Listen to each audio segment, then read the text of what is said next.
संयुक्तं नित्यं ध्यायन्ति योगिनः कामदं मोक्षदं चैव ओंकाराय नमो नमः। अविरल शब्द गणौ प्रक्षालित सकल भूतल कलंका मुनिविरूपाशुतीर्था सरस्वतीर्तनोद्धुरितम् अज्ञानतिमिरान्धानां ज्ञानाञ्जनशलाकया चक्षुरुन्मीलितं येन तस्मै श्रीगुरुवे नमः। परम गुरुभ्यो नमः। परम्पराचार्य गुरुभ्यो नमः।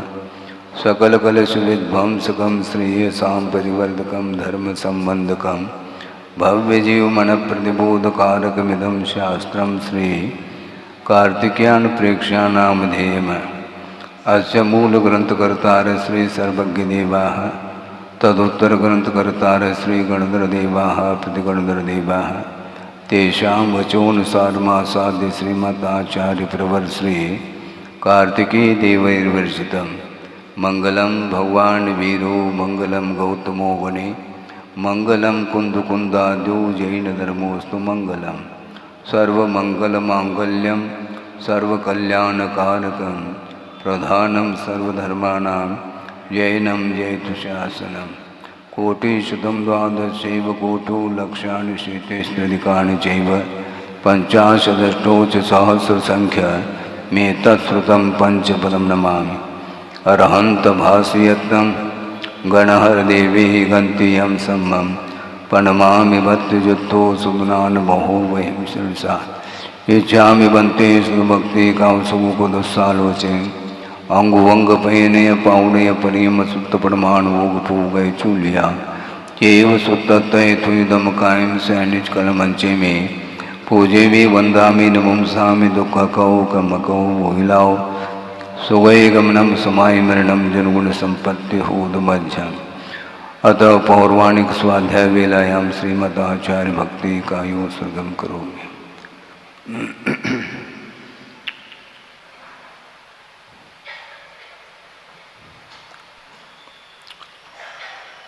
श्रुतजलधिपारगेभ्य स्वपरमत विभावना पटुमतेभ्य सुचरितपूर्णदेभ्यो नमो गुरुभ्यो गुणगुरुभ्य।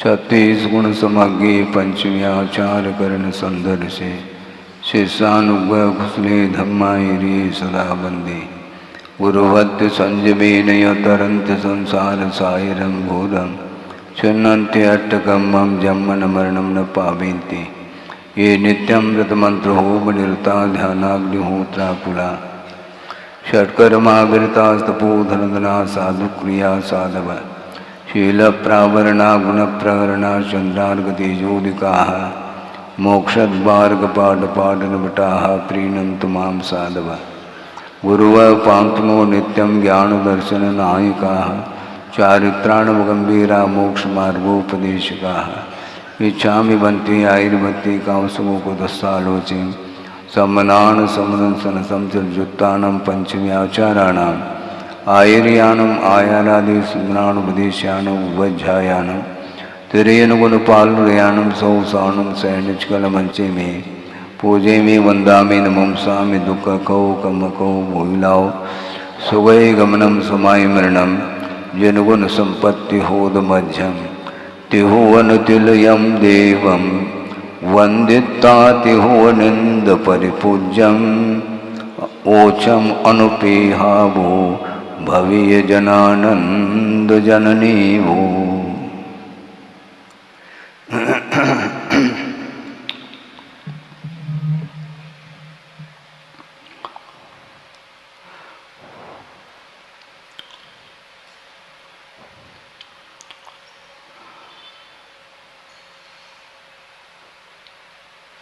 शब्द की अपेक्षा से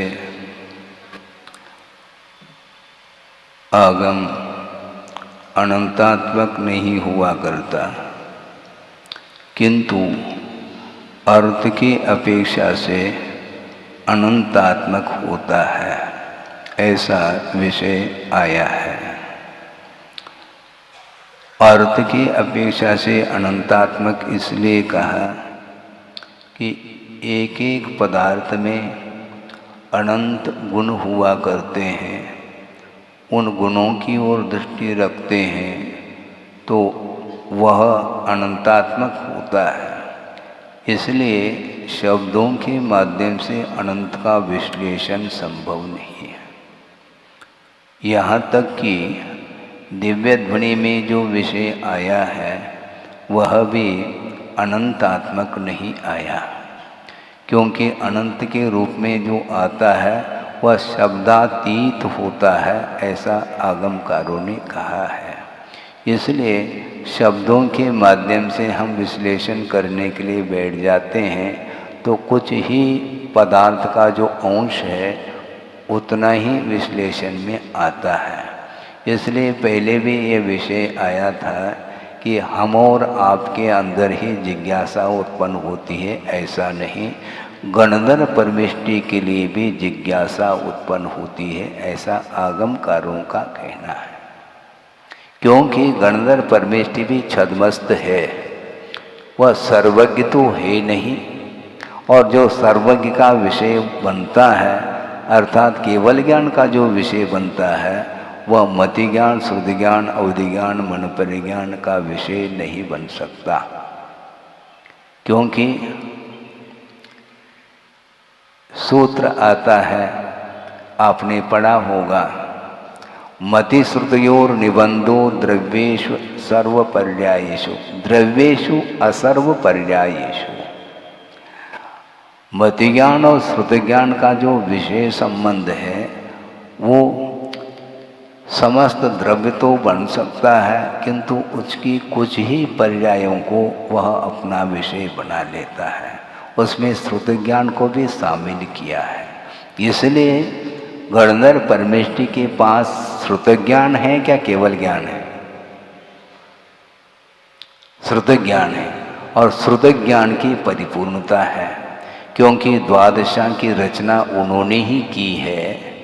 द्रव्यात्मक जो आगम है, जो द्वादशांगात्मक है, उसकी रचना उन्होंने ही की है, किंतु वह श्रुति ज्ञान अनंतात्मक नहीं है। इसलिए वह शब्दातीत जो ज्ञान होता है वह अनंतात्मक होता है। इसलिए स्वाभाविक रूप से जिज्ञासाएं प्रत्येक व्यक्ति के भीतर वह उत्पन्न होती है। ये स्वाभाविक है, क्योंकि वह अनंत को जान नहीं सकता, और जो अनंत को जानता है वह कथन नहीं करता।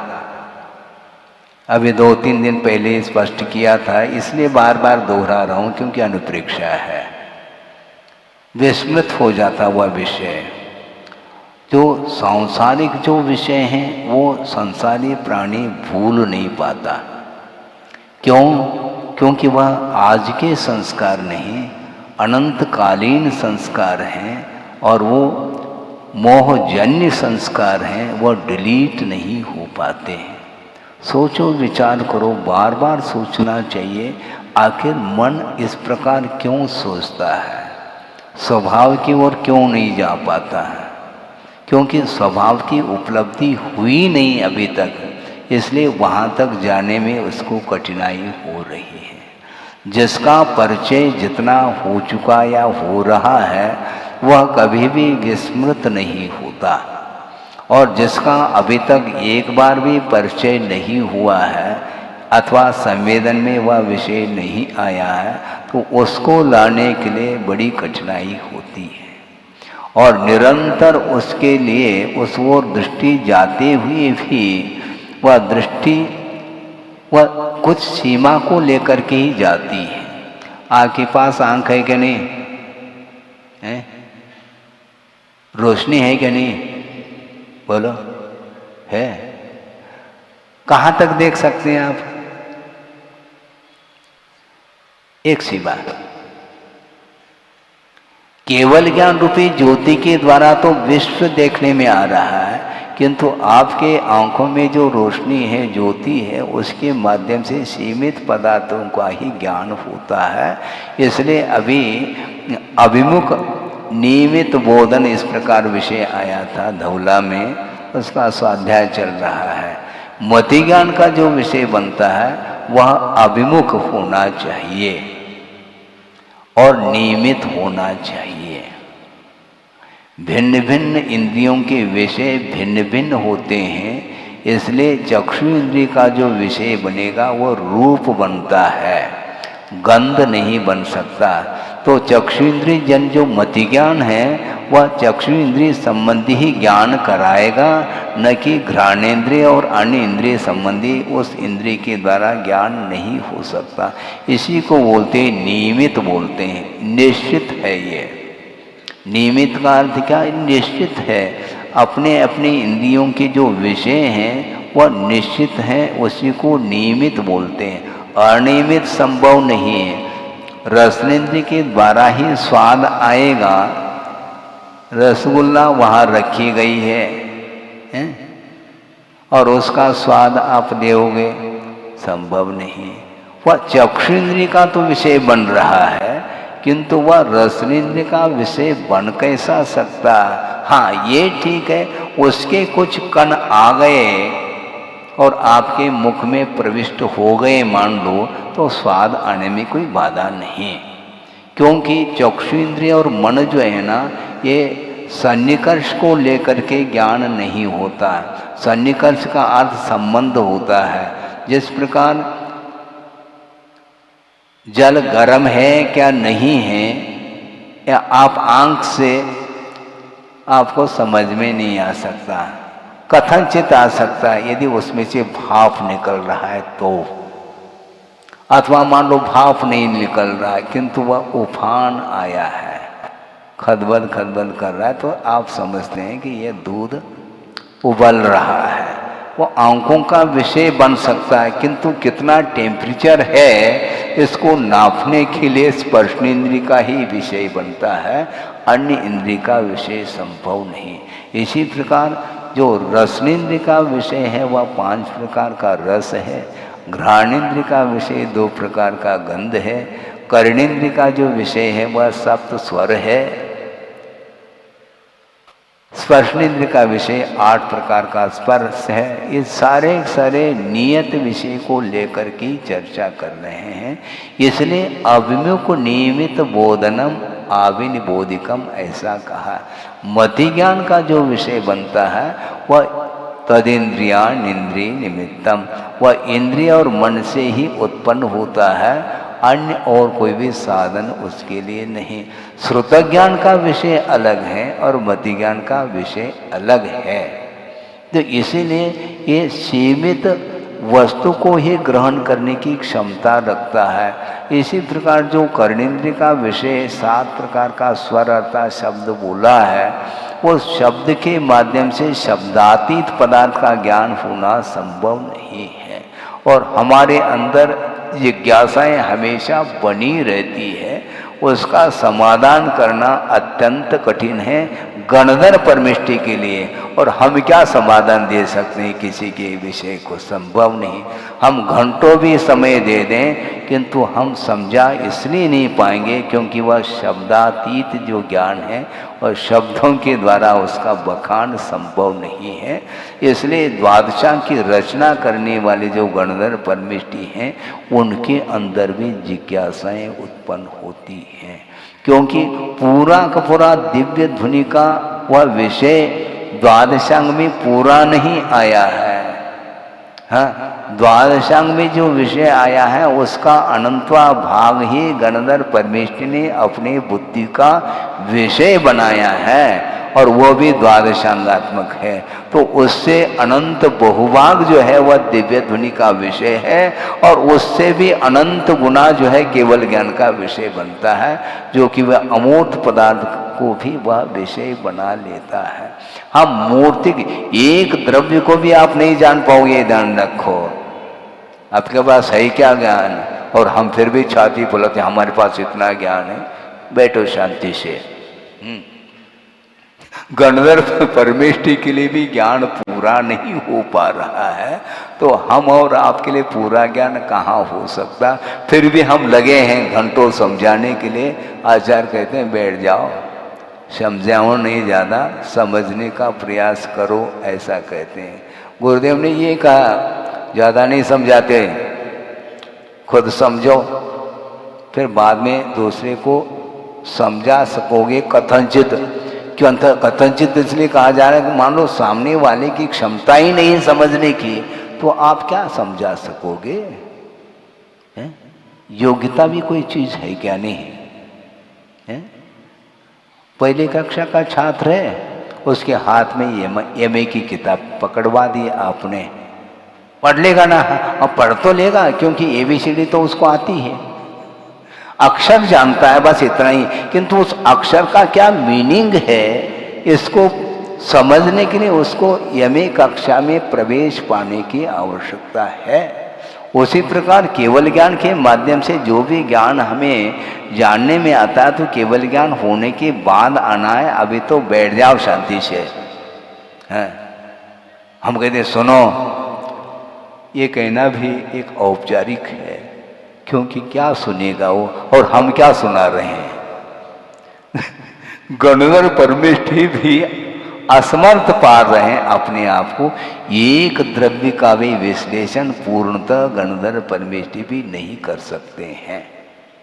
इसको बोलते हैं ज्ञान की, अपने पदार्थ की अनंतता। एक पदार्थ के भीतर जब अनंत गुण है, गुण का कोई अंत नहीं है, तो उसका विश्लेषण शब्दों के माध्यम से कैसा संभव है? नहीं। इसलिए आचार्य कहते हैं फिर करना क्या है महाराज? वो ये कहना चाह रहे हैं, जितना प्रयोजन है उतना जान लो, और प्रयोजन वो तत्व का ज्ञान नहीं हुआ है तो परेशानी है। अन्य पदार्थ का हमें ज्ञान हो न हो, हमें कोई विकल्प नहीं, किंतु छोड़ने योग्य क्या, ग्रहण करने योग्य क्या, इसका परिज्ञान हो जाना चाहिए। और इतना भी यदि परिज्ञान नहीं है तो उसको समझाया नहीं जा सकता। और जानने के उपरांत भी वो छोड़े अनिवार्य नहीं। छोड़ना ये ज्ञान का कार्य नहीं। ज्ञान तो हो गया, ये छोड़ने योग्य है, ये ग्रहण करने योग्य है, पर्याप्त हो गया ज्ञान। इसके बाद भी यदि नहीं छोड़ा जा रहा है तो वह कहता है कि वह मोह है, और मोह समाप्त हो जाएगा तो अपने आप ही आप छोड़ दोगे। क्या करना महाराज? करना क्या है? जो कर रहे हैं वो नहीं करना, बस इतना है। क्योंकि शॉर्ट में यदि हम कुछ समझाना चाहेंगे तो हम इतना ही समझा सकते हैं। क्या करें महाराज? अभी जो कर रहे हैं ना, या तो ये कह दो कि हम जो कर रहा, मैं जो कर रहा हूँ वो ठीक कर रहा हूँ, तो हमें उपदेश देने की कोई आवश्यकता नहीं है। यदि ठीक नहीं कर रहा हूँ ऐसा कह दोगे तो उसको छोड़ दो, फिर बाद में हम बताएंगे। क्योंकि जब तक स्लेट को साफ नहीं किया जाएगा तब तक उस पर हम लिख नहीं पाएंगे। स्वयं की जो धारणाएं बनी हुई हैं उनको डिलीट करने की आवश्यकता है, उसके बिना वह आगम के अनुरूप धारणा बन ही नहीं सकती। इसलिए धारणा बनाने के लिए जो पूर्व धारणाएं जो बनी हुई हैं नेचुरल रूप से, उसको आप डिलीट करो, तब हम कुछ लिख पाएंगे। गुरुदेव का ये कहना है, कोरा यदि स्लेट होगा तो उस पर हम लिख पाते हैं, नहीं तो नहीं। या तो पहुंचना पड़ेगा, तो हम पहुंच नहीं पाएंगे। और आपका मनरूपी जो स्लेट है वह भरा हुआ है, और उसको हम डस्टर के माध्यम से उसको वॉशिंग, उसको पहुंच नहीं पाएंगे। तो आपको पहुंचना है। तो फिर हम जो कहेंगे, अर्थात आगम के अनुरूप जो कहा जाएगा, वह धारणा का विषय बन सकता है, अदरवाइज नहीं। तो इसलिए केवल ज्ञान अनंत को जानता है, और हम जानने की बात करते हैं। हम जान कहाँ रहे हैं? और जानते, जो भी जानने में वस्तु आ रही है उसमें भी मान लो मोह के कारण यदि वस्तु विपरीत जानने में आ रही है, तो फिर वो हुआ क्या? वो जो भी जानने में विषय आ रहा है वो भी विपरीत आ रहा है, तो आपके पास ज्ञान है कहाँ? इसलिए जो भी आपको ज्ञान है वह समीचीन होना चाहिए, और ज्ञान में जो समीचीनता आती है वह आस्था के ऊपर निर्धारित है। जिसके अंदर आस्था नहीं है तो उसका ज्ञान कभी भी सम्यक नहीं हो सकता। आस्था के माध्यम से उसमें समीचीनता यथार्थता आती है। इसलिए वस्तुतः आगम के अनुरूप हमें ज्ञान प्राप्त करना चाहिए और ज्ञान प्राप्त होने के उपरांत आगम में जो कहा है उसको करना चाहिए। करने की बात कहेंगे तो उठने लग जाते हैं आप लोग, कठिन हो जाता है। और सुनने की बात, हाँ महाराज आप सुनाओ, 1 घंटा नहीं हम 2 घंटे तक सुनने के लिए बैठ जाएंगे है? क्योंकि सुनने में कोई दाम थोड़ी लगता है, सुनने में पैसा थोड़ी लगना है, ग्रहण करने में पैसा लगता है? क्यों? ठीक कह रहा हूं मैं, क्योंकि आपने पोस्टर है? चित्र देख रहे हैं आप, जैसे समझने के लिए पिक्चर हॉल में बैठे मान लो, और पर्दे पर क्या आया है सीन, वहाँ पर अनेक प्रकार की मिठाई दिखाई जा रही है? मिठाई दुकान, खूब घंटे भर देख लो, उसमें कुछ पैसा नहीं लगना। देखने के अपेक्षा से जो लगा है वो अलग वस्तु, किंतु ग्रहण नहीं कर पाओगे आप उसको। जो पर्दे पर जो लड्डू देखने में आ रहे हैं और वो खरीदने वाले खरीद रहे हैं वो वहाँ पर पिक्चर में, लेकिन तुम नहीं खरीद पाओगे, ये ध्यान रखो। तुम देख पाओगे उस दृश्य को, खरीदने के लिए पैसा चाहिए। तो उसी प्रकार सुनने के लिए थोड़ी पैसा लगना है, किंतु चारित्र ग्रहण करने के लिए पसीना बहाना पड़ता है। वह चारित्र ग्रहण आसानी से नहीं हो सकता, किंतु आचार्य कहते हैं कि तुम जब चारित्र ग्रहण करना हो करो, कोई बाधा नहीं, किंतु समीचीन यदि श्रद्धा नहीं होगा तुम्हारा तो भूल जाओ, कभी भी तुम मोक्ष मार्ग पर आरूढ़ नहीं हो सकोगे। इसलिए यह श्रद्धान बहुत यथार्थ श्रद्धान बना लेना चाहिए।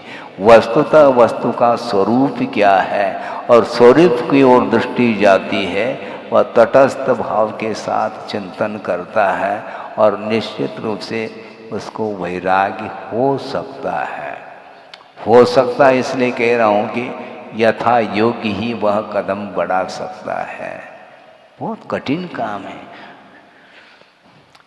आप लोग कोई चारित्र को ग्रहण करते हैं तो वह देखने में आ जाता है, लेकिन पशु आदि वो भी ग्रहण कर लेते हैं, पक्षी वगैरह भी जो है ना चारित्र को ग्रहण करते हैं। वो कुछ देखने में आ रहा है आपको? कुछ आ रहा है क्या? नहीं। लेकिन उसने संकल्प ले लिया, वो अपने मन में उसने संकल्प लिया है, वो कोई भी हाईलाइट नहीं हो रहा है उसका संकल्प। और आप छोटा भी संकल्प लेते हैं तो फिर वह दूसरे को देखने में वह आ जाता है। दिखाओ नहीं, आचार्य कहते हैं खाओ। आप दिखाते हैं, दिखाओ नहीं खाओ, किंतु दिखाते हुए मत खाओ। हाँ, ये प्रदर्शन क्यों कर रहे हो तुम? चारित्र प्रदर्शन का वस्तु नहीं है और श्रद्धा भी प्रदर्शन की वस्तु नहीं हो सकती, क्योंकि वह एक विश्वास का विषय बनता है, स्वयं की धारणा बनती है। और आगम के अनुरूप यदि आपकी धारणा है तो वह उसी का नाम सम्यक दर्शन है, उसी को आस्था श्रद्धा कहते हैं, उसी को रुचि भी कहते हैं। भिन्न भिन्न शब्दों के माध्यम से समझाने का पुरुषार्थ किया है आचार्यों ने। तो इसीलिए वस्तुतः वस्तु का चिंतन करने के लिए वस्तु का ज्ञान भी तो होना चाहिए, और सीमित मात्रा में ज्ञान है, कोई बाधा नहीं।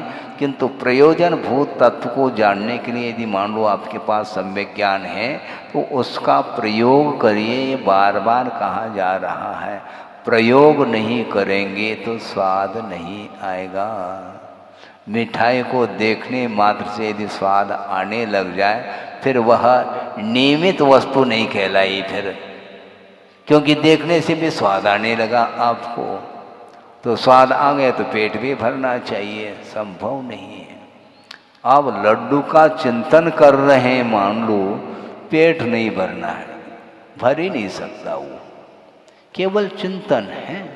उसी प्रकार मान लो वस्तु तत्व का आप चिंतन कर भी रहे हैं, किंतु ग्रहण करने की अपेक्षा से अथवा धारण करने की अपेक्षा से यदि चिंतन नहीं है तो वह केवल ज्ञान का ही आयाम माना जाता है, उसमें चारित्र का अंश नहीं आया है। और बगैर चारित्र के कभी भी कल्याण न हुआ न होगा। जहाँ सम्यक चारित्र है वहाँ पर सम्यक दर्शन भी है और सम्यक ज्ञान भी है, किंतु जहाँ पर सम्यक दर्शन और सम्यक ज्ञान है वहाँ पर चारित्र हो भी सकता और नहीं भी हो सकता है। गृहस्थ अवस्था में सम्यक दर्शन है, सम्यक ज्ञान है, किंतु चारित्र नहीं है। बार बार मैं विचार करता हूँ, आखिर वह उस ज्ञान की क्या उपयोगिता है जो आचरण के काम में ना आए? उसकी क्या उपयोगिता? मात्र श्रद्धान पर हुआ, हालांकि श्रद्धान भी बहुत दुर्लभतम वस्तु है।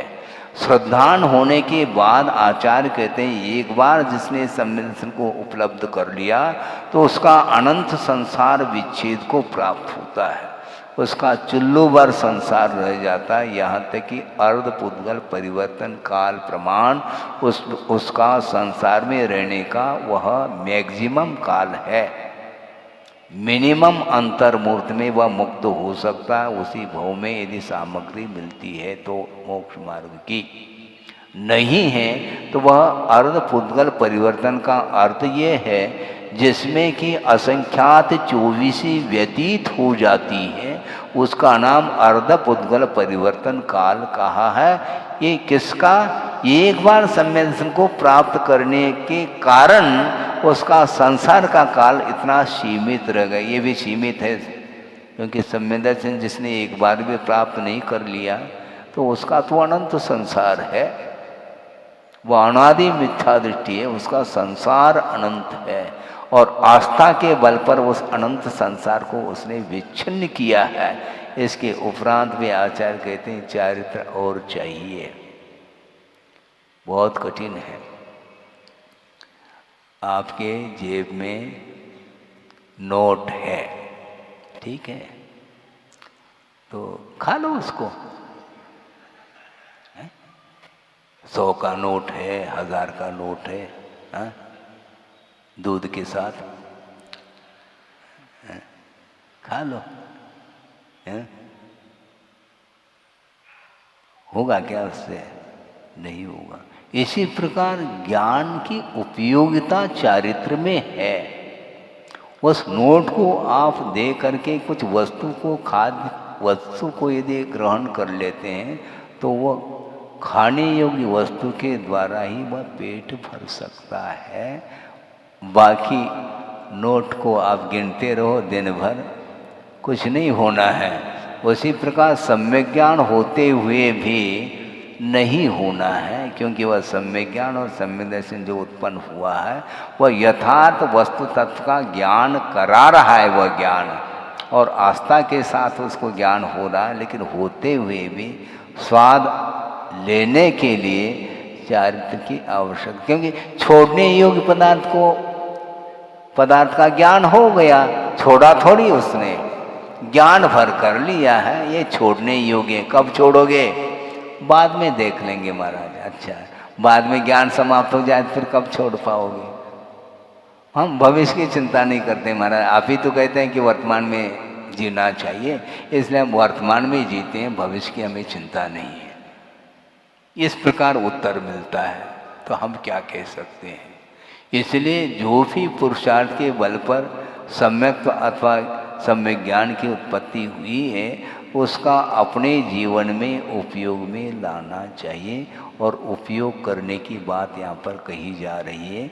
वस्तु तत्व का ज्ञान होने के उपरांत जब वस्तु पर्याय की विवक्षा से वह क्षणिक है, जब इस प्रकार ज्ञान जब हो चुका है आस्था के साथ, अब छोड़ने में क्यों कठिनाई हो रही है आपको? सोचो विचार करो, समझ में तो बात है, क्योंकि इसी का नाम ज्ञान है।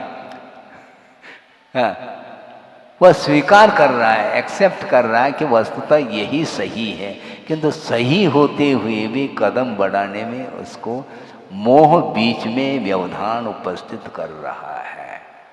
यदि कोई बाधक तत्व है तो वह मोह है, और मोह के कारण ही ज्ञान में भी अभी तक समीचीनता नहीं आई थी, और अनंतानुबंधी जन्य कषाय का जो अनुदय हो गया, उपशम क्षेक्षोपशम हो गया, तो ज्ञान में समीचीनता आ गई। और आगे के जो चारित्र के क्षेत्र में बढ़ने के लिए जो अन्य जो कषाय हैं वो व्यवधान उपस्थित आपको कर रहे हैं। बहुत कठिन है। और एक देश जिसने छोड़ दिया तो एक कदम आगे बढ़ गया वो, और जिसने नहीं छोड़ा तो वो वहीं पर है। ज्ञान भी है, इसके बाद भी चारित्र नहीं है। सौधर्म इंद्र को देखा, मैंने पढ़ा आपने, सौधर्म इंद्र के पास द्वादशांग श्रुत रहता है, सकल वांग्मय तत्वबोधात, ऐसा भक्तामर में आप पढ़ते हैं।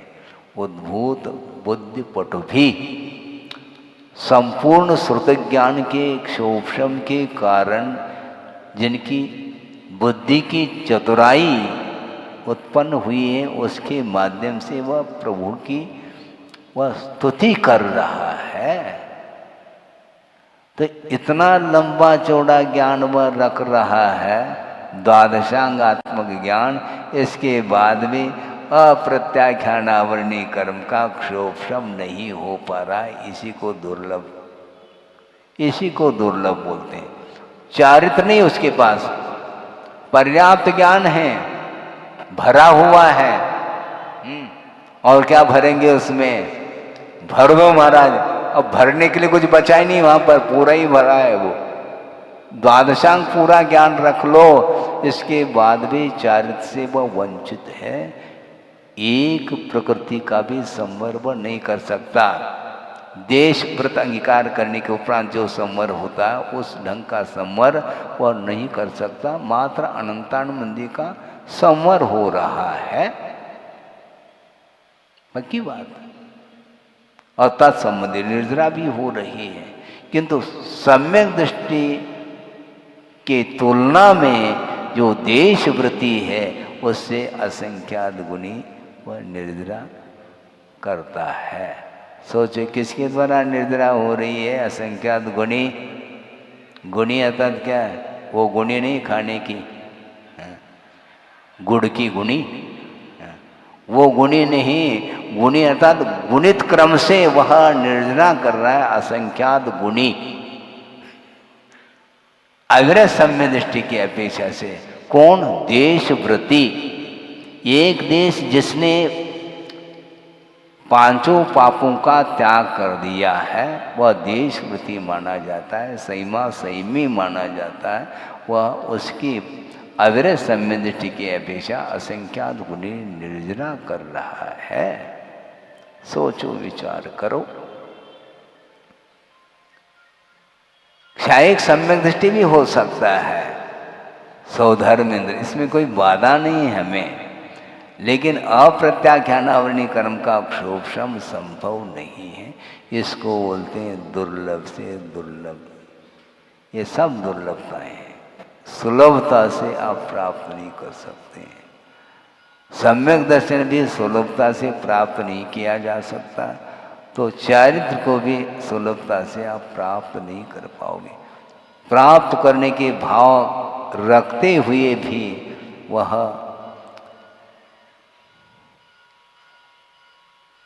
ऐसी स्थिति है। अब इसमें स्वतंत्रता है क्या परतंत्रता? हमें थोड़ा सा पूछना चाहते हैं। आप स्वतंत्र है क्या परतंत्र? महाराज भारत तो स्वतंत्र हो गया, भारत तो हो गया, लेकिन तुम चारित्र के क्षेत्र में स्वतंत्र हो क्या परतंत्र हो? स्वतंत्र है, किंतु ग्रहण क्यों नहीं कर पा रहे हैं? हमारी क्षमता नहीं महाराज। अच्छा, तो सम्यक दर्शन को प्राप्त करने की क्षमता कहाँ से आ गई तुम्हारे अंदर? है उसमें कोई पुरुषार्थ किया क्या नहीं तुमने? हाँ किया है महाराज। जब अनंत संसार का विच्छेद करने रो पुरुषार्थ किया है तो आगे एक कदम बढ़ने में क्या दिक्कत हो रही है आपको? महाराज हम क्या बताएं, हम ही जानते, हमारी बस की बात नहीं है। तो ठीक है भैया, हम क्या कर सकते हैं। इसलिए वस्तुतः अपने जो परिणाम हैं, जो विषयजन्य परिणाम, उसको समाप्त करने के लिए स्वयं को पुरुषार्थ करना पड़ेगा और निरंतर वह वस्तु तत्व का चिंतन करता रहेगा तो संभव है चारित्र के क्षेत्र में वह आगे बढ़ सकता है। 33 सागर तक तत्व का चिंतन ही चल रहा है, इसके बाद भी चौथे गुणस्थान से पंचम गुणस्थान को प्राप्त नहीं कर पाया, क्योंकि वहाँ पर उस प्रकार का वातावरण नहीं है। तो यहाँ पर वातावरण मिल चुका है, इसके बाद भी वह ग्रहण नहीं कर पा रहा है। तो महाराज आप ही बताओ हम क्या करें, हम क्या बता सकते हैं। और आज पंचम काल है, ठीक है, आपके लिए पंचम काल है और हमारे लिए चतुर्थ काल है। ये सब बहाना है, आपके लिए पंचम, हमारे लिए चतुर्थ। सहनन नहीं महाराज, ठीक है, हमारे लिए सहनन मिल गया क्या?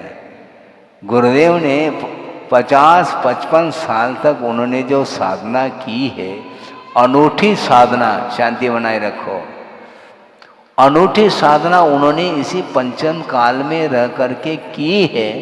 एक आदर्श प्रस्तुत किया है सबके लिए, है? फिर आपको क्या हो रहा है? जब आप ताली बजा सकते हैं तो चारित्र को भी बजा सकते हैं, उसके लिए भी ताली बजा रहे हैं आप। बहुत कठिन है। भगवान की स्तुति करना तो सरल है, किंतु चारित्र का पालन करना उससे भी कठिन है, क्योंकि भगवान की स्तुति कर रहा है क्या नहीं, सौधर्मेंद्र 5 कल्याणकों में वो उपस्थित हो रहा है, महोत्सव मना रहा है, और 2 आंखें हैं उनकी और 1000 आंख बना करके वह नृत्य कर रहा है, तांडव नृत्य, स्तुति कर रहा है और आनंद का अनुभव कर रहा है। इसके बाद स्तुति करते करते सागरोपम काल व्यतीत हुए, कम से कम थोड़े वो तो ग्रहण कर लेते, नहीं कर सकता। वह स्तुति तो कर रहा है, किंतु उनका जो मूल शरीर है वो वहीं पर है और वहाँ पर विषयों का उपभोग भी हो रहा है। दोनों एक साथ कार्य हो रहे हैं, क्या कर सकते हैं। इसी को बोलते हैं विक्रिया। जैसे आप यहाँ पर बैठे सुन रहे हैं और सुनते सुनते आपका मन अन्यत्र जा सकता है। अबुद्धिपूर्वक कुछ कार्य होते हैं, उसके लिए हम उदाहरण देख करके समझाएंगे, समझ में आ जाए तो। वो प्राथमिक दशा में मान लो हारमोनियम बजाना चाह रहा है, सीख रहा है, तो वह बिल्कुल उपयोग को ध्यान में रखते हुए वह उंगलियों को चला रहा है। जब उसमें एक्सपर्ट हो गया तो वह उधर देखते हुए भी उसकी उंगली चल रही हैं। इसी को बोलते हैं अबुद्धिपूर्वक। बुद्धि उसमें नहीं लगी, गीत गाने में उपयोग है उसका और इधर उंगलियां भी चल रही हैं। 2 उपयोग हो रहे हैं क्या? होते नहीं, किंतु इस प्रकार प्रशिक्षण उंगलियों के लिए मिल जाता है। तो इस प्रकार आप खाते हुए बोलते हैं क्या नहीं? क्या मौन खाते हैं आप? मुझे बोलो। तो आप बोल भी रहे हैं और चरवण भी चल रहा है, दोनों एक साथ कैसे उपयोग, इसी को बोलते हैं अबुद्धिपूर्वक क्रियाएं इस प्रकार चलती रहती है। उसी प्रकार भगवान की स्तुति वह कर रहा है, विक्रिया के माध्यम से पहुंच गया है, किंतु उनका मूल जो शरीर है जहाँ पर वह उत्पन्न हुआ है उसी उपवाद शैया पर है और उसमें वह विषयों का भी सेवन हो सकता है, इसलिए उसको असंयमी कहा। हाँ, इस प्रकार आप नहीं करना है, क्योंकि आप मनुष्य हो, हैं? आप पूजन कर रहे हैं, अभिषेक कर रहे हैं, वंदना कर रहे हैं, जाप आदि दे रहे हैं, तो उस समय आपका मन उसी में लगे रहना चाहिए। नहीं है तो मन तो गया बाजार में, है? और आप बैठे हैं उसी प्रकार आप यहाँ पर बैठे हैं क्या बागीदोरा में? आपका उपयोग बागीदोरा में तो नहीं गया है? क्या यहीं पर है? यहीं है, ठीक है। वहां पर गया भी है तो कोई बाधा नहीं, क्योंकि वहां पर भी एक महाराज हैं। विनम्र सागर जी वहां पर बैठे हैं, वो मान लो मन उधर गया तो कोई बाधा नहीं अपने लिए है, किंतु विषयों की ओर मन नहीं जाना चाहिए।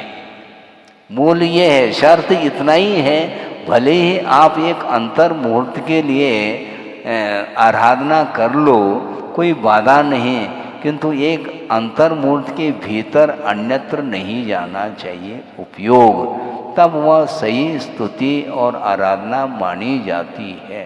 तो इसलिए तत्व चिंतन करना अलग वस्तु, किंतु उसका आस्वादन जिसको बोलते हैं वह चारित्र का रूप माना जाता है।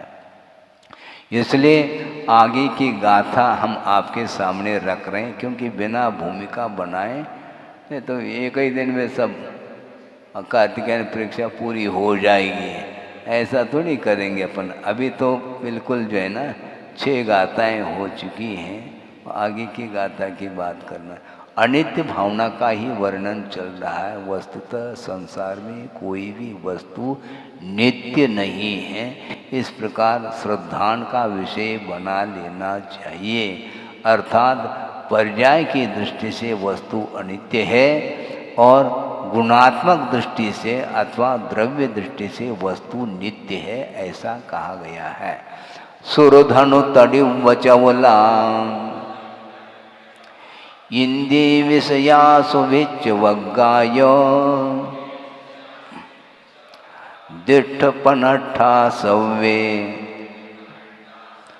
तुरय गया रहवरादियो।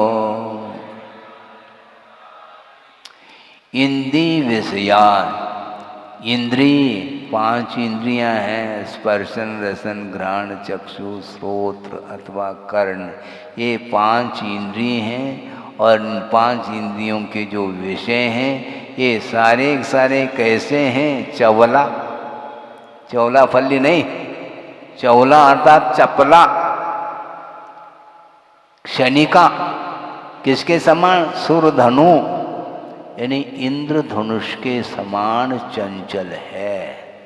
इंद्रधनुष को आपने देखा और थोड़े इधर उधर आपकी दृष्टि गई और इंद्रधनुष समाप्त हो गया।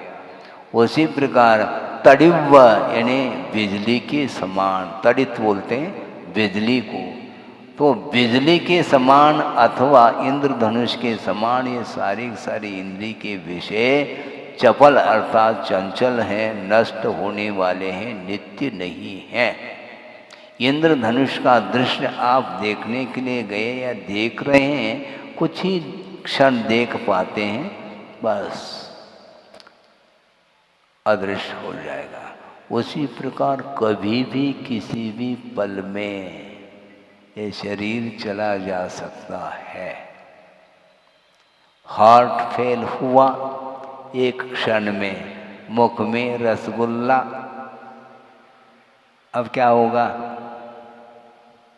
भीतर पेट तक वह पहुंच नहीं पाया, गले के नीचे भी उतर नहीं पाया और वह हार्ट फेल हो गया, गया, स्विच ऑफ हो गया, गया। एक क्षण में बिजली चली गई, बिजली गोल हो गई। अब स्विच ऑन कर लो, नहीं, बिजली आई नहीं। तो उसी प्रकार ये सब जितने भी विश्व में पदार्थ हैं वो शाश्वत नहीं है, ऐसा कहा जा रहा है। शुभिच्छ है, नौकर चाकर सेवक इत्यादि एक ही जो है ना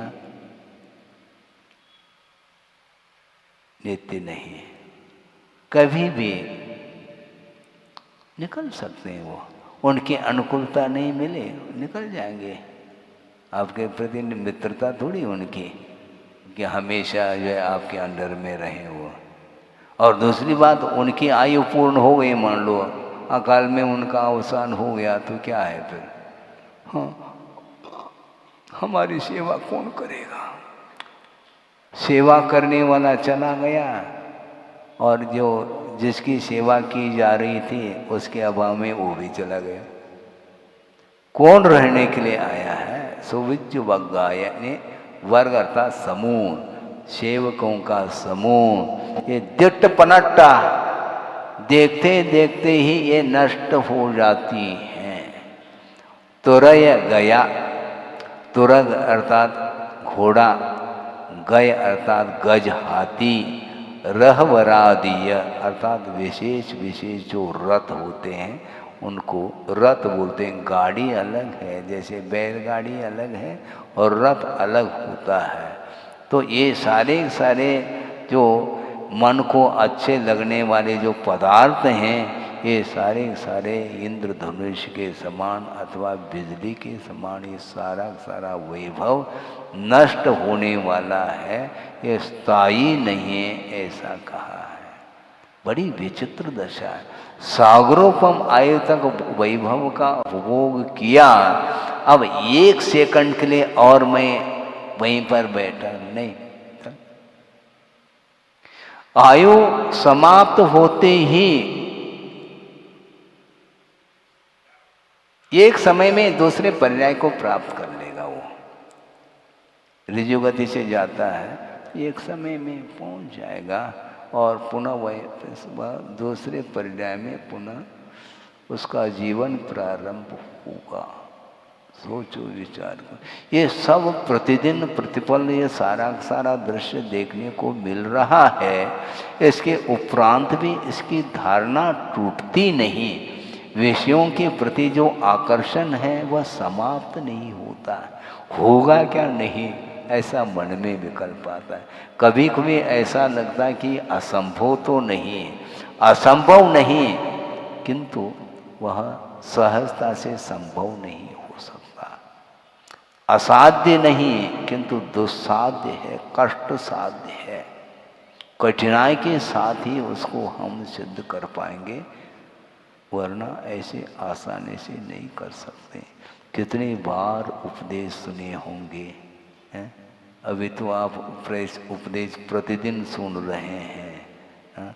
कोई न कोई प्रसंग आ जाता है और आगम के अनुरूप दिया जा रहा है। इस प्रकार अतीत में अनंत बार भी उपदेश सुन चुके हैं, इसके बाद भी उपदेश का कोई भी प्रभाव नहीं पड़ रहा है। ऐसे कैसे कह रहे महाराज? यदि पड़ रहा होता तो यहाँ पर क्यों होते? फिर हम अपने लिए भी कह रहे हैं, आप टेंशन में नहीं आना, क्योंकि आपका रिकॉर्ड, आपका इतिहास और हमारा इतिहास दोनों समान हैं। क्योंकि इसी धरती पर हम विचरण कर रहे हैं। जिस समय विश्वनाथ भगवान थे या उसके पहले और कोई भी तीर्थंकर होंगे, उस काल में भी हम थे और अभी भी घूम रहे हैं। घुमावदार रास्ता है। हम बहुत सारे पगडंडी हैं, मान लो जंगल में, तो वो जंगल से बाहर ही नहीं निकल पाता, क्योंकि मार्ग से भटकता चला जाता है। उसी प्रकार ये पंच परावर्तन ये करता ही चला जा रहा है। इसलिए प्रभाव कहाँ पड़ा मुझे बताओ? उपदेश का। फिर भी आचार्य कहते हैं कर्तव्य की दृष्टि से उपदेश देते चले जाओ। हाँ, आगम है, शास्त्र आपके सामने रखा है, किंतु शास्त्र कुछ बोल रहा है? ये आगम है क्या नहीं? ये द्रव्यागम है, ये मौन है, ये कुछ बोल नहीं सकता। इसका अर्थ आप जैसा लगाओगे वैसा वो लगता चला जाएगा। आप यदि मान लो विपरीत अर्थ लगाएंगे तो ये कुछ नहीं कहेगा आगम। किंतु गुरु होते हैं अथवा और कोई बड़े होते हैं तो वो आपको समझाने का पुरुषार्थ कर सकते हैं कि इसका अर्थ ये नहीं, इसका अर्थ ये है। फिर बाद में उसके माध्यम से उसकी आस्था बन जाती है। तो उसी प्रकार ये अतीत में कितने गुरुओं ने हमें समझाया है, कुंद कुंद, और अपने गुरुदेव तो हैं, और उसके पहले और भी कुंद कुंद आचार्य आदि हुए, उसके पहले भी और भी। उन सभी आचार्यों की वाणी को सुनने के बाद भी उस वाणी को मात्र सुन लिया, किंतु अनुकरण की दृष्टि से उसने कुछ भी नहीं किया। इसलिए इसका संसार विच्छेद को प्राप्त नहीं हो रहा है। इसलिए हमेशा पर्याय की दृष्टि से सोचेंगे तो वैराग्य उत्पन्न होता है, ऐसा कहा है। इस कहा तो है लेकिन वैराग्य उत्पन्न नहीं हो रहा है, तो उसने अनित्य का चिंतन किया ही नहीं है। अनित्य है, देखते देखते नष्ट हो रहे हैं, दिट्ट पनट्ठा देखते देखते नष्ट हो रहे हैं, इसके बावजूद भी उसी वस्तु के प्रति आकर्षण उसका बना हुआ है। हाँ, अपने भोजन कर ली, हाँ, मिठाई भी ले ली, ठीक है, अब कल भी ऐसे ही बनाएंगे, हैं? अब देखो वो मिठाई खा ली और मिठाई नष्ट हो गई, वो भीतर गई, उतरी घाटी, हुई माटी। इसके बाद भी आपको स्मरण का विषय है कि शाम को भी, कल भी, परसों भी इसी प्रकार की हम मिठाई बनाएंगे। यानी अनित्य होते हुए भी स्मरण का विषय है और उसके माध्यम से उस ओर उसकी दृष्टि बनी रहे। उसने अनित्य का समझा, मुझे बताओ, जबकि वह मिठाई माटी हो गई, इसके बाद भी पुनः बना लेंगे हम। हमारे पास तो ज्ञान है ना, हाँ, पाकशास्त्र हम जानते हैं और बाजार से वो सामान मंगा लेंगे और बना लेंगे। नहीं है तो बाजार से ले आएंगे, खा लेंगे, वैसा ही स्वाद पुनः आ जाएगा। तो इस प्रकार करते रहो आप, इसके बाद भी वह नष्ट तो उसको होना है। कहाँ तो वह सुगंधित पदार्थ है, किंतु वह दुर्गंधित हो जाता है। कर्पूर कुंकुमागुरु मृगमद हरिचंदनादि वस्तूनि भव्यान्यपि संसर्गात् मलिनयति कलेवरम नृणाम। मनुष्य के शरीर का संपर्क पा करके जो सुगंधित जो वस्तु हैं वो भी मलिन हो जाती हैं, ऐसा कहा है। कर्पूर है, कुमकुम है, कस्तूरी है, और भी बहुत सारे सुगंधित पदार्थ हो सकते हैं जिसका इस्तेमाल आप लोग करते हैं, किंतु आपके शरीर के संसर्ग को पा करके वो सारे सारे सुगंधित पदार्थ वह दुर्गंध के रूप में परिवर्तित हो जाती हैं। इसी को बोलते हैं अनित्य। नित्य कुछ भी नहीं है, लेकिन इसके उपरांत भी उस ओर जो आकर्षण है इसका वह समाप्त नहीं हो रहा है। कहते कहते कहते आचार्य थक सकते हैं, किंतु संसार कभी थकता नहीं है।